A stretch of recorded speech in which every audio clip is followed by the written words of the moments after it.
কতবার আমি পুনরায় সেসব প্রশংসা বাক্য দ্বারা আল্লাহর প্রশংসা বলুন।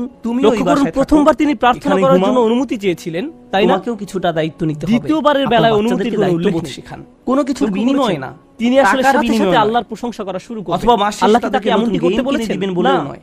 এটা হলো নিজ উম্মতের প্রতি কোনো তার কিছুর বিনিময়ে অপরিসীম না। ভালোবাসার বহিঃপ্রকাশ। যদি তিনি আমরা আবারও সবসময় আল্লাহর প্রশংসা এমনটা করা করি, শুরু করবেন, যদি তাদের এই শুধু আশায় ভোগ যে করতে আল্লাহ তাকে শেখাই, অটোমেটিক আর তারা অনুমতি শুধু দিবেন। আপনার নিকট সুম্মা বিনিময় আখিরু পেতে লাহু থাকে। এটা সাজিদান, করলে আমাকে কি আর দিবা, সিজদায় পড়ে ওটা যাব। করলে আমাকে কি দিবা। ফায়াকুলু যদি ইয়া আপনার মুহাম্মদ, বাচ্চাদের আমাকে আল্লাহর বলা প্রতি হবে, কৃতজ্ঞ হে হতে মুহাম্মদ, না শেখান, ইরফা তাহলে রাসাকা, কিভাবে তারা আপনার তোমার প্রতি মাথা কৃতজ্ঞ উঠাও। হবে? কুল ইউসমা আলাকা, এই দুইটা বলো, বিষয় কি তোমার কথা সম্পর্কযুক্ত শোনা নয়? হবে।